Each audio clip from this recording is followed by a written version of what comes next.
El tema de esta mañana lo he titulado Simplemente su presencia. Simplemente su presencia. Así que quiero que presten mucha atención a lo que el Señor quiere enseñarnos en esta mañana. Vamos a Isaías 66.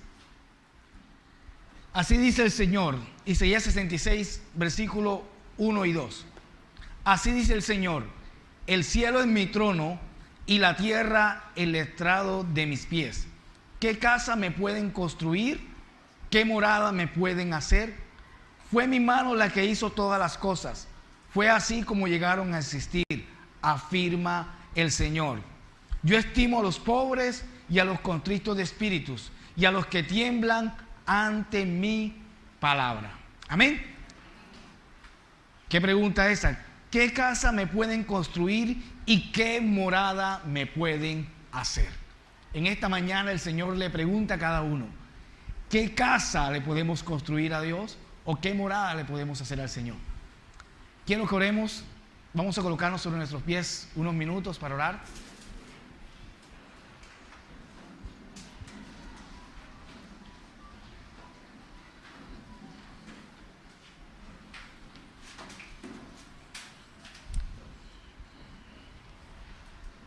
Querido Padre que estás en los cielos, en el nombre de Jesús estamos delante de ti.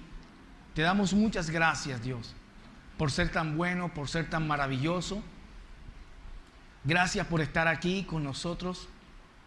Gracias por la dulce presencia de tu Espíritu Santo en medio de la alabanza, de la adoración, de la exaltación que hemos tenido en esta mañana, de cantar. Gracias porque desde que nos levantamos tú has estado aquí con nosotros. Gracias porque habitas en nuestros corazones. Oramos para que abra nuestro entendimiento, para que sea tu Espíritu Santo el que nos guíe a toda verdad, el que nos enseñes a través de tu palabra, porque tú haces habitar en familia a los desamparados, Dios. Tú estás con nosotros en esta mañana. Padre, tú eres nuestro Dios y te amamos. Tú sabes que te amamos, de todo corazón te lo decimos, te amamos. Queremos que tú hables a nuestros corazones, que hagas lo que has venido a hacer a nuestras vidas. Quiero pedirte, Señor, que habites en medio de nuestras familias, porque nuestras familias te necesitan. Dígale a Dios: Señor, habita en medio de mi familia. Dile al Espíritu Santo así: Espíritu de Dios, quiero que habites en medio de mi familia. Te necesitamos de todo corazón. Las familias te necesitamos, Señor. Porque a veces con tantos vaivén de la vida, con tantas dificultades, solo tu presencia nos puede ayudar. Así que aclara nuestro entendimiento en esta hora. Es tu tiempo especial, tú comienzas, tú terminas. Dejo que tú hagas como tú quieras, Señor. Espíritu Santo, aquí estamos para aprender de ti y para que nos hables. En el nombre de Jesús. Amén, amén y amén. Brinden un fuerte aplauso a Jesús.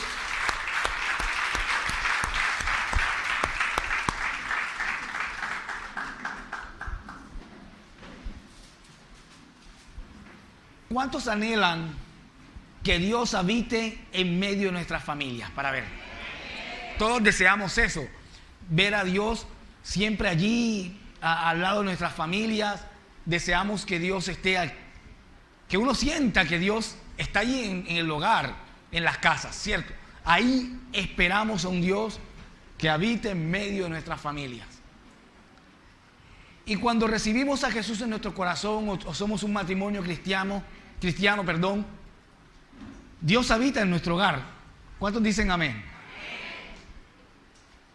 Y nuestra familia se vuelven familias perfectas. ¿Cuántos dicen amén?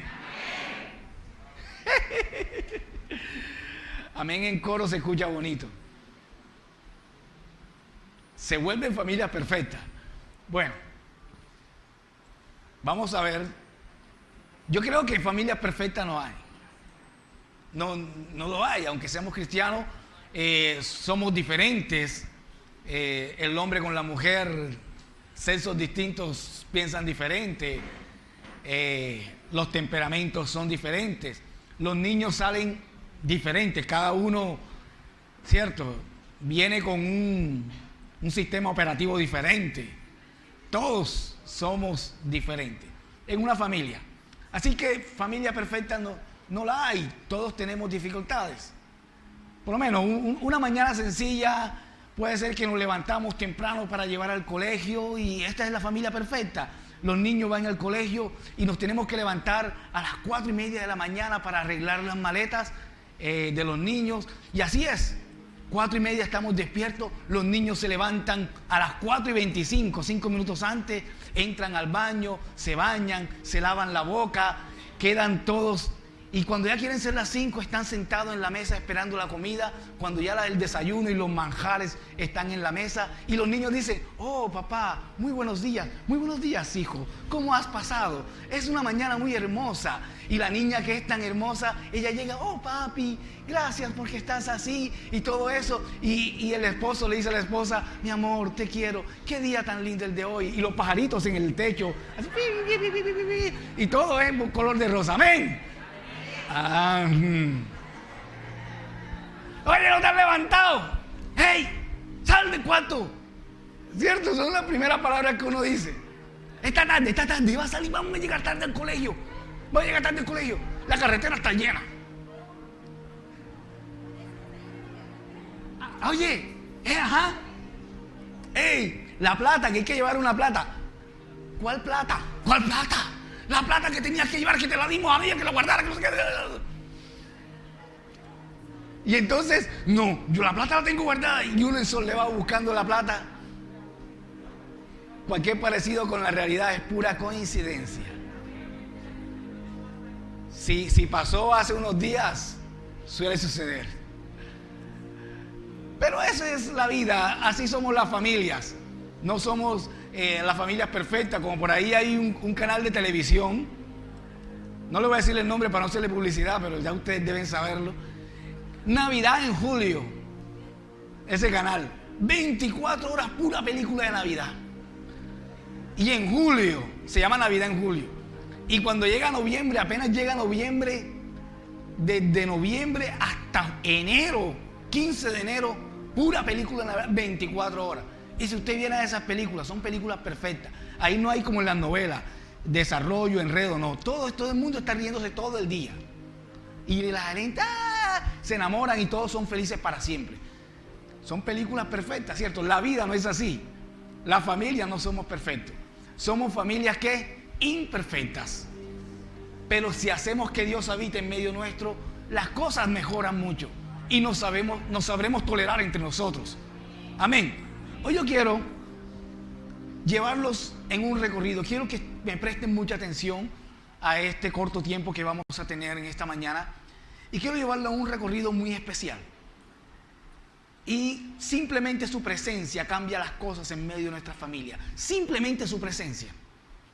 Así seas el único cristiano que estés en tu casa y que los demás, ninguno conozca a Dios. Solamente la presencia de Jesús en tu vida puede hacer que tu casa sea transformada. Quizás no va a ser la familia perfecta, porque siempre estamos en un mundo caído, estamos fallando todo el tiempo. Pero sí vamos a tener una roca en que agarrarnos en medio de las dificultades. Si dejamos que en la presencia de Jesús habite en medio de nuestros hogares. Así que yo quiero que hagamos un recorrido muy especial y les voy a contar. Ustedes saben qué es el Arca de la Alianza. Alexi, ¿me puedes poner la foto acá para ver si sale? Y el Arca de la Alianza. En el principio, que no es, ese no es. Ese sí es. Yo quiero que presten mucha atención. Este es el Arca de la Alianza. El Arca de la Alianza tenía un significado. Aquí hay muchos maestros que pueden saber lo que había dentro del arca. El Arca de la Alianza, Dios le dijo a Moisés que la construyera con el objetivo de allí habitar la presencia de Dios. Dios le dijo a Moisés que hiciera un tabernáculo, que hiciera como de cortinas, y allí depositaron este arca, este cofre. Tenía unos querubines, tenía unos anillos donde cargarlos y todo eso. Y eso significaba que era la presencia misma de Dios que habitaba. Dentro del arca colocaron las tablas de la ley, colocaron la vara de Aarón que reverdeció, colocaron el maná que Dios le daba a Israel en el desierto. Todo estaba allí. Y cuando el arca estaba en un lugar, era porque la presencia de Dios estaba allí. Así que cuando Moisés, Dios le decía: Moisés, levanta el tabernáculo. Moisés levantaba el tabernáculo, recogían todos los utensilios y cargaban el arca. Y la presencia de Dios se movía junto con el arca. Así que cuando la nube se alzaba y alzaban el arca, allí estaba la presencia de Dios. Y a donde la llevaban el arca, ahí estaba ¿qué? La presencia de Dios. Era más simbólico en esa época. Era un arca, era un cofre así, en ese entonces. Ese arca pertenecía al pueblo de Israel. Y cuando los enemigos veían que el arca estaba allí con Israel, era imposible que vencieran a Israel, porque la presencia de Dios era tan poderosa que los enemigos caían delante de la presencia de Dios. Por eso Israel era fuerte.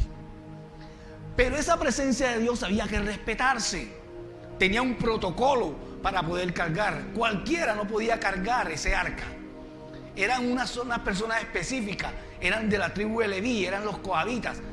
Ellos eran los únicos que podían cogerla y cargarla al hombro, porque era tan especial esa presencia de Dios que tenían las personas que estar en santidad, ser muy respetuosos, porque lo santo de Dios no se mezclaba con lo inmundo del mundo. Era terrible el que se acercaba allí a tocar esa arca y no era de la tribu de Leví, moría de una vez, porque era un protocolo. Y la presencia de Dios tiene ciertos protocolos. Quizás hoy en día no vamos a caer muertos, pero vamos, no me quiero adelantar mucho. Así que ya saben que era el arca de la alianza, ¿sí? ¿Me están siguiendo? Ahí que habitaba la presencia de ¿quién? Bueno, ahí ténganla ahí. Dejemos esa figura allí. Figúrense que el pueblo de Israel pasaron mucho tiempo después que Israel conquistó la tierra. Y dice la Biblia que mucha gente de Israel se olvidó de lo que Dios había hecho. Y se olvidó de su Dios. Y empezaron a andar en malos pasos. Y aunque tenían el arca, empezaron a olvidar esa presencia de Dios y empezaron a equivocarse en su andar. En los tiempos de un profeta, de un sacerdote llamado Elí, creo que ustedes no han escuchado, el que va a Ana a orar delante de él, y ella estaba orando como ebria, y él le dice: digiere tu vino, mujer. Bueno, ese sacerdote llamado Elí tenía 2 hijos que eran los sucesores de él. Se llamaba como Ofni y Fines. Estos muchachos debían andar en la ley de Dios, porque eran hijos del sacerdote, y ellos eran los que tenían que custodiar el arca. Y ustedes saben qué hacía estos 2 muchachos. Se pervertieron, se dañaron y hicieron lo malo delante de Dios. Tanto era así que dormían con mujeres a la puerta del tabernáculo. No les interesaba cómo ir a la presencia de Dios, sino que la ignoraban y tenían la presencia de Dios como cualquier mueble que estaba allí tirado. Era impresionante cómo el pueblo de Israel, después de estar metido en la presencia de Dios, de zambullirse en los brazos de Dios, ahora estaba cometiendo apostasía. Unos hombres que eran los que custodiaban estaban ahora mismo prácticamente teniendo relaciones sexuales delante de la presencia de Dios con distintas mujeres, como si fueran con varias prostitutas allí. Dios se enojó tanto, la Biblia dice que el furor de Jehová subió al cielo contra esos muchachos. Imagínense, y para rematar eran los sacerdotes y se robaban las ofrendas. Llevaban para hacer el sacrificio, y el sacrificio que tenían que ofrecer a Dios, que tenían que quemar a Dios, ¿qué hacían ellos? Sacaban lo mejor, le ofrecían a Dios el pellejo y ellos se cogían el gordito, porque a Dios le gustaba el gordito. Dios no sufre de colesterol. Así que cuando hacían el sacrificio, a Dios le llegaba el humo del gordito, que le gustaba bastante. Pero los sacerdotes estos muchachos empezaron a cogerse el gordito y le daban el pellejo a Dios. Y estos hombres, dice la Biblia, la tradición comenta que ellos eran, mira, porque se comían las ofrendas del templo. Todo esto hacían estos hombres delante de ¿qué? De la presencia de Dios. Así que Israel no andaba bien y Dios los entregó en manos de sus enemigos. Y les voy a contar una fracción de una historia allí cerquitica, con los hijos de este señor, Ofni y Fines. Figúrense que Israel salió a la guerra. Salió a la guerra, ya vamos a la guerra, vamos a vencer. Iban el ejército de Israel contra los filisteos. Y los filisteos venían y la guerra se trenzó fuerte y los israelitas, el pueblo de Dios, cayó delante de los filisteos. Ay, ¿por qué nos pasó? Y no es que somos el pueblo de Dios, se decían entre ellos. A pesar de su pecado, ellos decían, pero Dios tiene que cuidarnos como puede. Y con su orgullo, uno de por allá, cualquiera, se le ocurrió una brillante idea. Dijo, oigan, claro que estamos perdiendo, porque no hemos traído el cofre de Dios. Vamos a traer el cofre de Dios a la guerra. Y todo el mundo, sí, eso es lo que nos hace falta. Y empezaron a aplaudir. Traigan el cofre de Dios. Y mandaron un mensajero. Aquel mensajero llegó donde estaban los sacerdotes. Le dijeron a Elí, le dijeron a sus hijos, necesitamos el cofre de Dios para poder vencer a los filisteos. Y los hijos, claro, vamos. Esos dos hombres salieron con su cofre y se lo llevaron, imagínense. Se lo llevaron para que lo ayudara a vencer. Estaban orgullosos. Y cuando ellos iban llegando con el cofre de Dios, a lo lejos el ejército de Israel veía el oro brillante de los querubines así. Y dijeron, ahí viene el cofre de Dios, ahí viene. Y empezaron, ¡ah! Ese es el Dios de Israel, vamos a vencer, sí, ¡ah! Y todo el mundo aplaudiendo, ¡ah! Y levantaban los brazos y lloraban y gritaban y gemían y se estremecían porque había llegado el cofre de Dios. Esa es la presencia de Dios que viene entre nosotros. Tanto fue el alboroto que los enemigos de ellos estaban por acá. Y le dijo uno de los filisteos, oye, ¿y qué está pasando en Israel? ¿Qué ocurre allá? No, que ahí llegaron con un cofre de oro. ¡Ay, caramba! Ahora sí que nos llevó el que nos trajo. Porque ese cofre es la presencia de Dios. Ese es el Dios que venció a los egipcios. No me digas tú eso. Y vamos a pelear contra eso. Y mírenlo, y se asomaron y estaba el pueblo danzando y brincando. Los filisteos se dijeron el uno al otro, bueno, nos tocó Brasil contra Colombia. Esforcémonos y a ver si hagamos algo. Y salieron los filisteos asustados y amedrentados y los israelitas con el orgullo hasta el cuello. Y cuando se trenzó la batalla, los israelitas cayeron. En ese día murieron los dos sacerdotes sin vergüenza, eso, hijo del diablo. Murieron ahí. Estaban fornicando ahí en la puerta del templo. Allí cayeron muertos de una vez. Y el pueblo de Israel hubo una mortandad que ni para qué les cuento. Y los filisteos, ¿qué hicieron? ¡Ay, el arca! Y se lo han llevado. Miren algo, simplemente la presencia de Dios, todo lo que ocasionó. El pueblo de Israel pensaron que llevar la presencia de Dios a la guerra le podía causar un beneficio, porque ellos tenían la presencia de Dios como un amuleto. ¿Cuántas veces tenemos a Dios como un amuleto? ¿Cuántas veces tenemos a Dios como un amuleto en la casa? Oye, vamos a orar. Ah, sí, y porque toca, porque hay que orar. No sé cuánto lo hemos hecho así. Toca orar. Si no oro, me pasa algo en la carretera. ¿Cuánto han dicho eso? Y el día que sale sin orar, se tropieza, se le pierde el vuelto y dice, me pasó por no orar.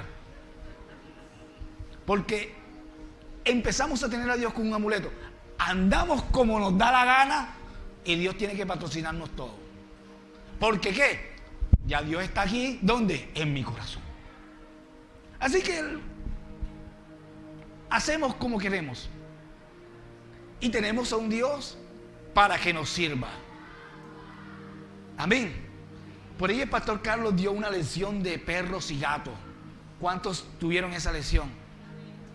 Que los gatos decían: el hombre está para servirme, ¿cierto? Y los perros, que decían: nosotros fuimos hechos a causa del hombre, nosotros lo servimos al perro. En todas las películas el perro es bueno, los gatos son los malos. Pobres gatos. Muchas veces creemos que Dios está para servirnos a nosotros. Y en ese entonces, simplemente la presencia de Dios, nada más, ¿para qué era? Para ayudarlos a qué? A tener una victoria. O sea, que si ellos hubieran tenido la victoria, vamos a hacer un ejemplo, a mí me gusta imaginarme cosas. ¿Qué tal que el pueblo de Israel había sacado el cofre? Y eso, en ese momento, la misericordia de Dios es tan grande que el pueblo de Israel vence a los filisteos. Y ellos hubieran cogido otra vez ese cofre, hubieran ido con su orgullo y lo hubieran metido al templo. Y ahí hubieran hecho una parranda, ¿cierto? Como las parrandas que hacen cuando una virgen cumple años. Bueno, así, al ladito del cofre. Y tuvieran siempre el cofre como ¿qué? Como un amuleto. Familias que están aquí, porque quiero hablarles para familias, ¿cuánto tenemos a Dios? ¿Cuánto tenemos el cofre de Dios, la presencia de Dios en nuestra casa como un simple amuleto? No funciona. Créanme que la presencia de Dios como amuleto en medio del hogar no funciona. Aquí se lo acabo de demostrar. Así, si usted cree que tiene a Dios como un amuleto en su casa para que Dios haga algo por usted, así no funciona esto. Simplemente la presencia de Dios es para honrarla, para estar allí y habitar en medio de su presencia. Dios no fue hecho a causa del hombre. El hombre fue hecho por Dios, para su gloria y para su adoración. Así que quiero que estar claro allí. Miren, ¿qué ocurrió después? ¿Dónde quedamos en la historia? ¿Qué le pasó a los filisteos? ¿Se llevaron qué? El arca, ¿cierto? Ellos cogieron el arca y entonces se la llevaron y dijeron: tenemos aquí el Dios de Israel. Y lo tenían ¿para qué? Para su orgullo y su poderío. Ahora yo cojo este Dios, y lo cogieron y lo metieron en el templo del Dios de ellos, que se llamaba Dagón, y se lo pusieron ahí enfrente. Los filisteos se parecen a aquellos que creemos que tenemos la presencia de Dios simplemente para nuestra vanagloria. Pero aún tenemos dioses metidos aquí en nuestros corazones.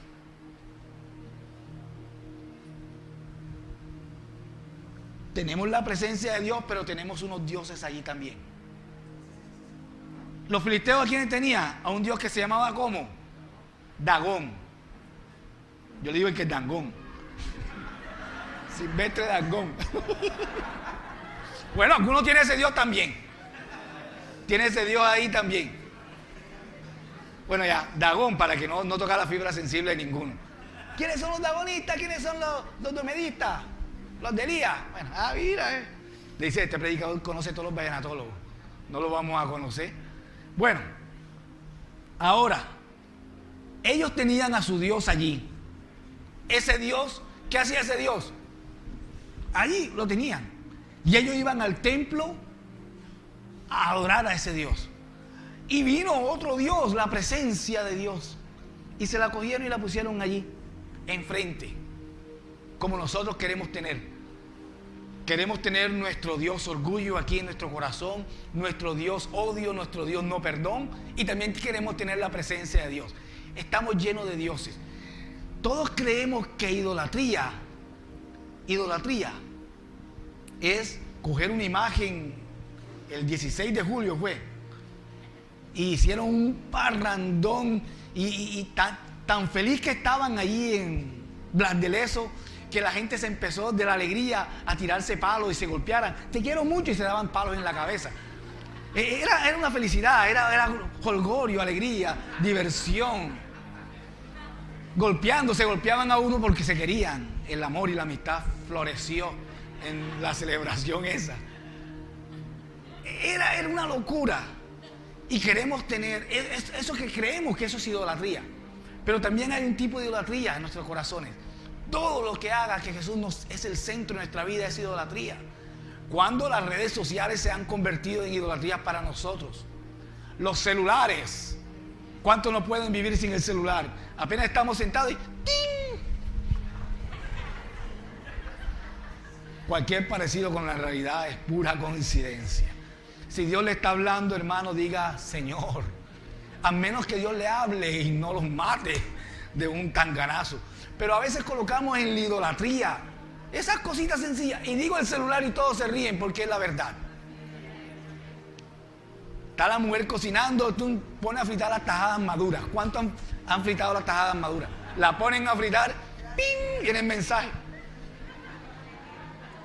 Cuando van a ver, las tajadas están así. ¡Negra! Nada más. ¡Ay! Me descuidé 5 minutos. 10 minutos chateando, imagínense. Señor, voy a habitar en la presencia de Dios, voy a hacer mi devocional con el celular. Oh, todo nos ha pasado. No es que el predicador es perfecto, no. Si ustedes me vieran a mí, me crucificarían con Jesucristo. Bueno, celular ahí, vamos a hacer el devocional ahí. Señor, tu presencia está aquí. ¡Cling! Espérate ahí. ¡Qué video chévere! Y Dios aquí, Señor, ¿sigues ahí? Eso no es así. Los filisteos tenían 2 dioses, entonces, ¿qué ocurrió? Se acostaron a dormir, ellos con su orgullo. Ahora tenemos al Dios de los israelitas. Ahora somos más poderosos porque tenemos a Dagón, vímeme, porque siempre le digo así, a Dagón, y tenemos al Dios de los israelitas. Así que se acostaron a dormir, y cuando se levantaron en la mañana, ¿qué ocurrió? Encontraron a Dagón arrodillado en el arca ahí. Ellos, ¡epa! Como que tembló anoche, que se nos cayó el Dios, y lo ayudaron a levantarse, porque así son los dioses que tenemos adentro. Hay que ayudarlos a moverse, no se mueven por sí solos. Y lo movieron, dejaron el cofre en ese lugar. Al día siguiente se levantan y encuentran a Dagón sin cabeza, sin mano y así. ¡Hey! Y los filisteos, ¿qué está pasando? ¿Quién le cortó la cabeza? Yo me imagino que de madrugada se levantó el Espíritu Santo y dijo, ¿tú qué me ves? Yo no me llevo tu gloria. Tú no tienes gloria, es mía. Así hace Dios. Y así hace con nosotros. Coge nuestros ídolos y a veces nos aprieta tanto que terminamos nosotros doblando las rodillas ante su presencia. Nos toca. Ay, Señor, perdóname porque el celular te voy a matar. No, me costaste 1.500.000. Eso es una realidad que estamos viviendo ahora. Entonces, los filisteos, como le costó 1.500.000, no quisieron devolver el arca de una vez. ¿Qué hicieron los filisteos? No sé qué habrá pasado. Pero tenemos al Dios de los filisteos y al Dagón descabezado. Pero lo tenemos aquí. Así que se quedaron con eso. ¿Y saben qué hicieron? Lo tenían allí como su amuleto. Entonces, Dios dijo, sí. Y dice la palabra que Dios le mandó una ratonera que se le metían en los barcos. Y para rematar le mandó unos tumores. Unos tumores que la versión Reina Valera dice, y Dios le mandó tumores. Pero la versión Reina Valera de 1915 dice que a los filisteos se les salieron los hemorroides. Mírale el castiguito que Dios le mandó por jugar con la presencia de Dios. Así que menos que caminaban todos así. Eran unos pingüinos para caminar. La versión esa y la versión de la 1560 también dice hemorroides. Entonces la versión de ahora es como que yo sí se la estoy tirando plena. Ellos sufrieron bastantes. y desde el más pequeño. Así que de la ciudad donde lo llevaron, la ciudad de Gat, la mandaron a la otra ciudad de Asdod. Y de allí les pasó lo mismo, hemorroides para todos, regalando hemorroides a todo el mundo y ratones por todos lados.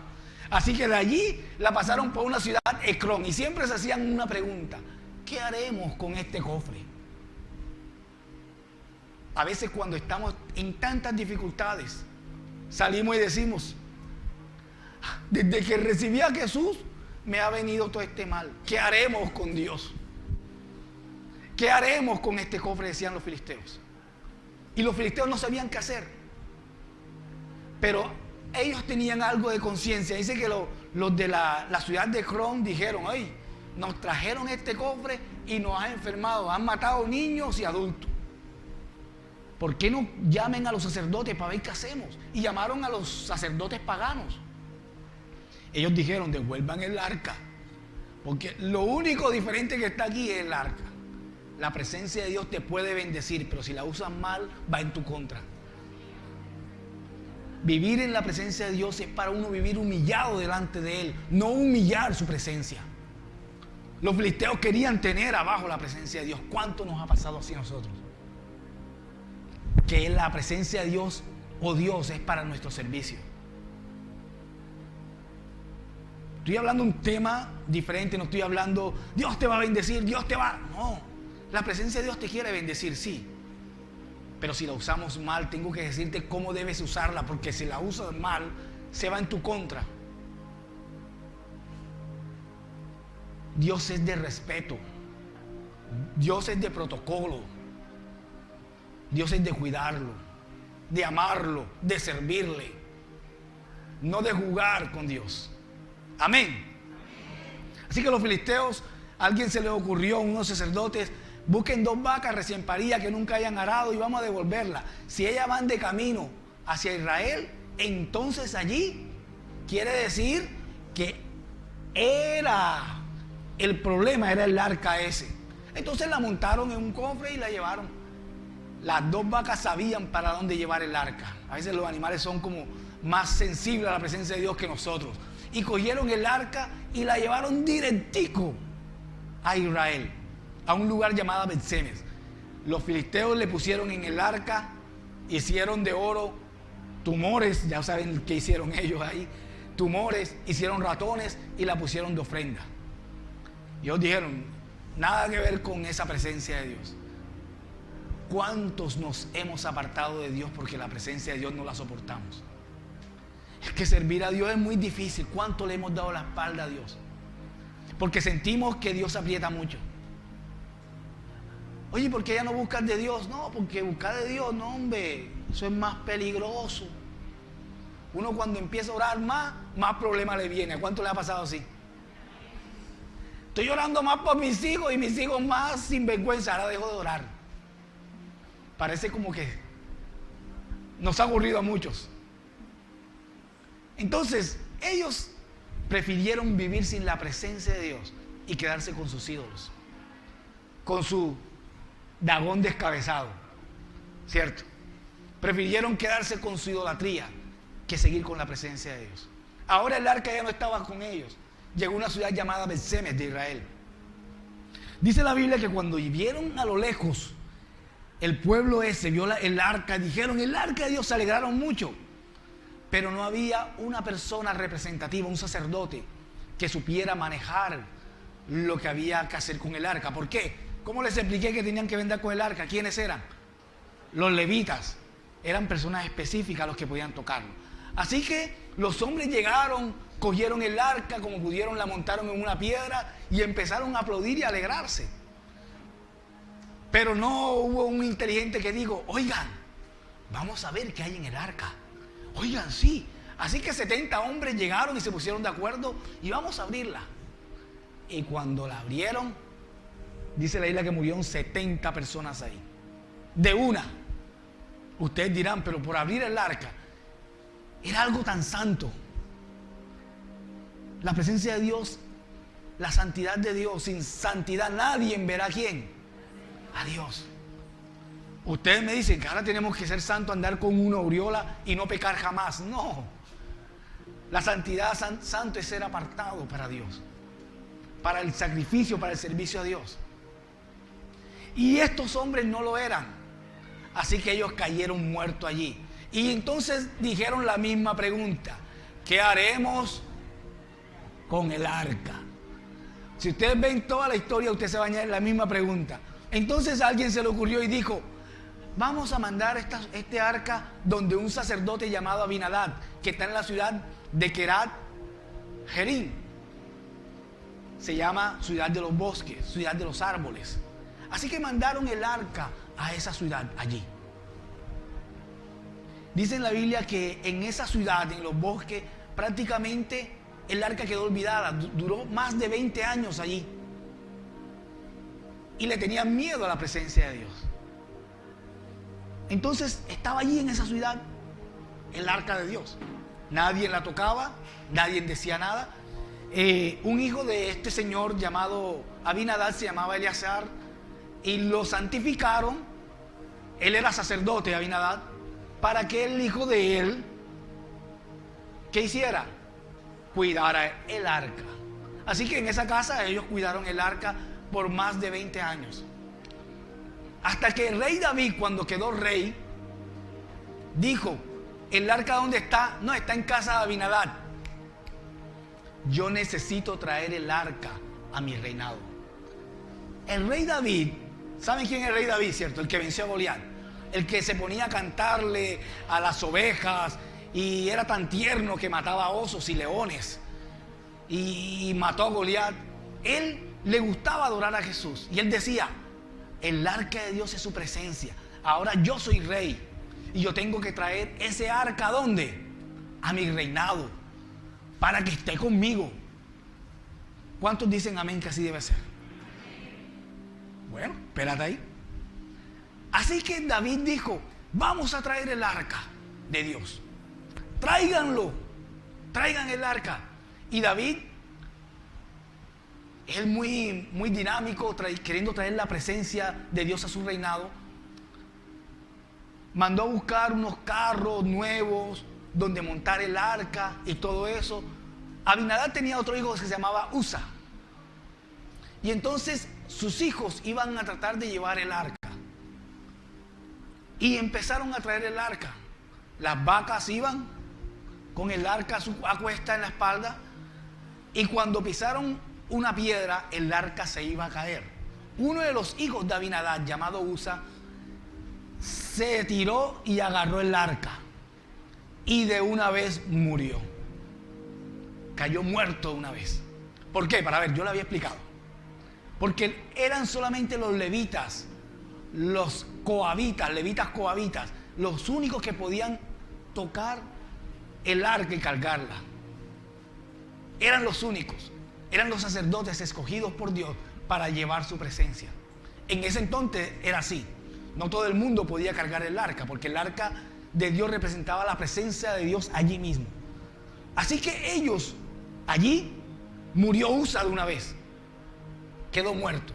El rey David dijo: por mi culpa murió. Claro que fue por su culpa, porque él no indagó la forma o el protocolo que tenía que tener para cargar la presencia de Dios. Y por eso murió Usa. Así que dijeron: ajá, ¿y ahora qué hacemos con este arca? Y lo hicieron y lo mandaron para un sacerdote levita que vivía por allí cerca, llamada Obed-Edom. Y aquí en Obed-Edom ocurrió algo impresionante. El arca en la ciudad de en la casa de Obed-Edom, duró 3 meses. Y la Biblia registra un pasaje bien especial que dice: y la casa de Obed-Edom prosperó. Imagínense el arca de dónde vino todo este tiempo hasta llegar a una casa donde sí prosperó. No prosperó con los hijos de Elí. No prosperó a la gente de los filisteos. A los de Sema, que pensaban que iban a prosperar porque estaban en plena agricultura, tampoco prosperó. David se la quería llevar para que su reinado fuera poderoso, tampoco. A la casa de un levita, alguien normal, Obed-Edom. Un hombre que si lo leemos más acerca de él, vamos a ver que es un hombre con el corazón contristo y humillado, como leímos en Isaías 6. Yo estimo a los pobres y a los contristos de espíritu. Un hombre sencillo llamado Obed-Edom. Este hombre recibió el arca. Dice la palabra de Dios que cuando él recibió el arca, su familia prosperó impresionantemente por todas partes. La tradición judía dice que fue tanto la prosperidad, una tradición, no es algo que es real, es una tradición judía. Dice que Obed-Edom, sus hijos tuvieron ortillizos. O sea, en un tanganazo, 8 pelados. Puede imaginarse, en un solo parto. La tradición judía dice eso, que fue tan prosperado que en un abrir y cerrar de ojos tuvo 80 familiares allí. Y fue tanta la prosperidad que el rey David se enteró de eso y dijo: es que estábamos haciendo las cosas mal. ¿Saben? Cuando dejamos que la presencia de Dios entre a tu casa y tú humildemente la recibes, las cosas cambian. No tenemos familias perfectas. Aquí nadie puede levantar la mano y decir mi familia es la perfecta, todos. Pero cuando la presencia de Dios, las cosas cambian. Cuando la presencia de Dios está en tu casa, las cosas cambian. Ya vas a mirar desde la perspectiva de la fe. Cuando no hay para comer, cuando no tenemos a Dios, ¿qué es lo primero que hacemos? Sacamos la tarjeta de crédito de Marlboro. ¿Recuerdan la tarjeta de crédito de Marlboro? Y la llevan a la tienda con el vale. Y tratamos de conseguir las cosas con nuestras fuerzas. Pero cuando Dios está con nosotros, ¿qué es lo primero que hacemos cuando la dificultad se pone? Orar. Amén. Porque sabemos que allí está la presencia de Dios y ustedes se dicen el uno a otro, las cosas están mal, vamos a orar. Cuando las parejas discuten o pelean en familias cristianas, vamos a la presencia de Dios. La presencia de Dios nos lleva a la Biblia y nos dice: no se ponga el sol sobre tu enojo. Ustedes pueden airarse, pueden pelear. Yo puedo pelear o discutir con mi esposa, pero no puedo dejar que el sol se ponga sobre mi enojo. La presencia de Dios me va a guiar. ¿A qué? A solucionar el problema antes de acostarnos a dormir. Para no dormir espalda con espalda. Pero cuando no tenemos a Dios en nuestra casa, peleamos, no nos reconciliamos y al día siguiente como si nada. ¿Cómo? ¿Desayuno? Bien. ¿Cómo está? Bien. Y ya, se quedó el problema allí. Y después, en 20 años más tarde, ¿te acuerdas que el día ese que me dijiste que no sé qué? Sacan la pelea. ¿Así o no es así? Eso pasa cuando no está la presencia de Dios en nuestro hogar. Cuando está esa presencia de Dios en la casa de Obed-Edom, su familia podía ser imperfecta, los hijos desordenados, pero él los supo guiar en el camino de Dios. Ustedes no se imaginan lo precioso que es dejar que Dios guíe nuestra familia en todas las cosas y a pesar de nosotros. Porque ¿cuántos hombres nos gusta tener el control de nuestra casa? A ver, decimos amén. Ay, a mí solo. Es porque como están las mujeres ahí, le tienen miedo a las mujeres. Ah, pero no, nos gusta tener. Yo ya le estoy perdiendo el miedo a Lice.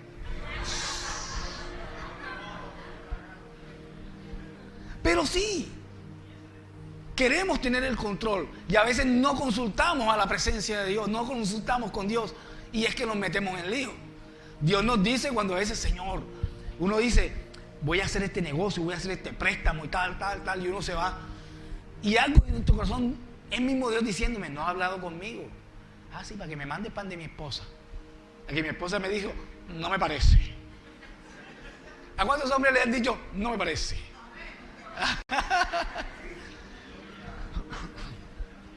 escuche cuando ese no me parece, escúchelo. Porque quizás es Dios que habita en medio suyo diciéndole a través de su esposa, no me parece.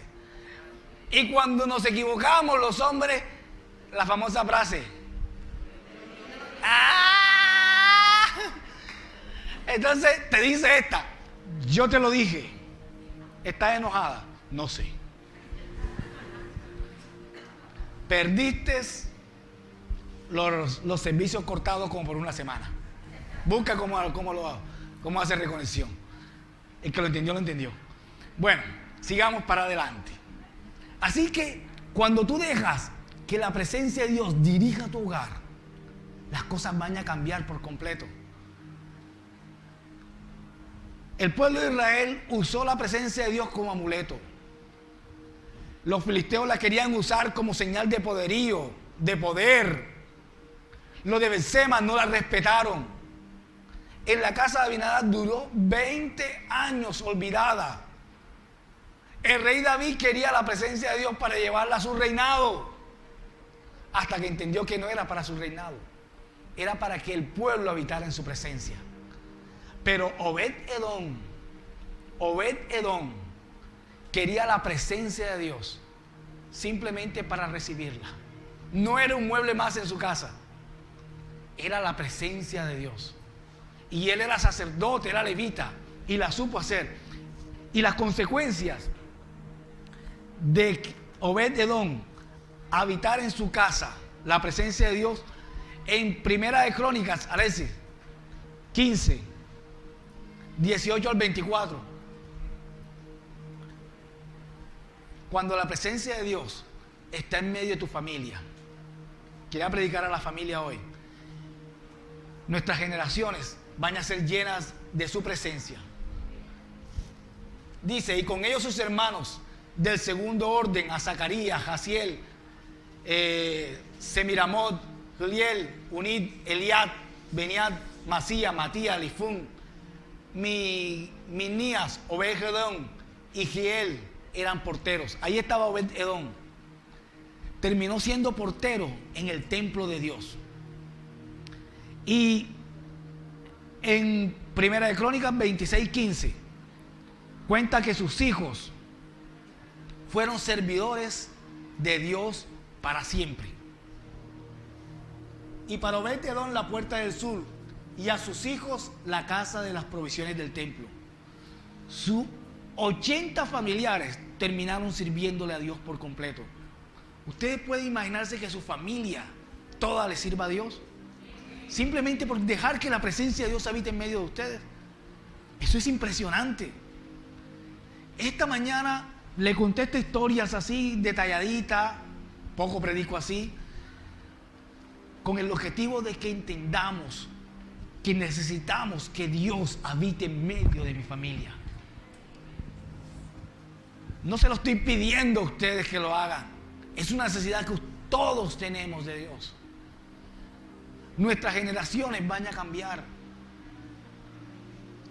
Quizás yo escribí algo, quizás nacimos pobres, ¿cierto? En familias quizás pobres espiritualmente, arruinadas, en familias que dispersas, que uno cumple años y nadie se entera. Amén. O familias que son bien disfuncionales, que pasan peleando todo el día, que tú te levantes y estás... Quizás hemos nacido en familia, pero de nosotros depende que allí se rompa el siglo. De nosotros depende que si dejamos que la presencia de Dios esté en nuestro hogar, en nuestra familia, allí se va a cambiar todas las cosas. Que usted pueda decir, hasta aquí mi familia quedó destruida, pero conmigo se va a restaurar. Quizás están viviendo hoy en un hogar que las palabras no tan buenas vuelan de aquí para allá desde que se levanta hasta atardecer. Y no sabes qué hacer. Hoy entrega tu vida a Jesús. Quizás tu familia no va a cambiar de la noche a la mañana, pero de que cambia cambia, porque yo he visto familias cambiadas por el poder y la presencia de Dios en una sola persona. Los he visto. Con una sola persona ha trastornado toda una familia. Que esa familia, cuando esa persona trajo la presencia de Dios a su hogar, todo el mundo, como tenían a su Dangón, a su otro rey, a Martín Elías y al otro ahí, peleaban con ese muchacho o esa muchacha en su hogar. Yo he visto eso. Se los digo porque lo he visto. Y toda la familia, el papá, mira que ahora vas a meter en la iglesia. He escuchado decir, prefiero que esté en una discoteca que esté metida en una iglesia y que cantando. Así ha visto. Y cuando pasa el tiempo, esos papás que criticaban estaban con las manos levantadas allí. Ya esas palabras que volaban desde temprano eran las alabanzas que salían de aquí para allá y de allá para acá. Los he visto. Cómo Dios y su presencia transforma familias. Familias que están arruinadas, cuando llega esa presencia de Dios a su hogar, son restauradas. Esta es una mañana para que tú le digas, Dios mío, yo quiero que tu presencia habite en medio mío. Ustedes dirán, sí, pero es que yo tengo miedo, porque si esa presencia de Dios cogió y mató a Usa y mató a 70, imagínense, si yo no soy tan bueno. La Biblia dice que cuando uno va donde Dios, Él es fiel y justo para perdonar tus pecados y limpiarnos de toda maldad. Primera de Pedro 2:9 dice que somos real sacerdocio, somos nación santa, así que la presencia de Dios sí puede habitar en medio tuyo, porque tú eres el que puedes cargar la presencia de Dios. ¿Sí me entiende? Uno puede cargar esa presencia porque Dios nos apartó para su servicio. Y también quiere apartarte a ti, amigo, que estás en esta mañana. Necesitas a Jesús en tu hogar. Por ahí hay una canción que el pastor Luis la cantaba. Estos días he recordado mucho al pastor Luis. En el lugar, tú necesitas a Jesús. ¿Cierto? Lo necesitamos. Necesitamos a Jesús en nuestros hogares. Nuestros hijos necesitan que seamos sacerdotes que vivan para Jesús, que seamos de ejemplo para Él. Este Obed-Edom, yo me lo imagino un señor que cuando recibió el arca, buscó el mejor sitio en la casa, lo ubicó así y le dijo respeto total. Me imagino que los hijos andaban, aquí está Dios, no andaban así, vamos a ponerle, en la casa ponen una mesa o cualquier butaca, ahí se llena de cuadernos. ¿Sí o no? Cualquier butaca que pongan, nada más en mi casa, sé que en la de ustedes no, nada más en la mía, se llena de cuadernos. Menos mal no llevaron el arca a mi casa, porque ahí Dios nos hubiera quemado todo.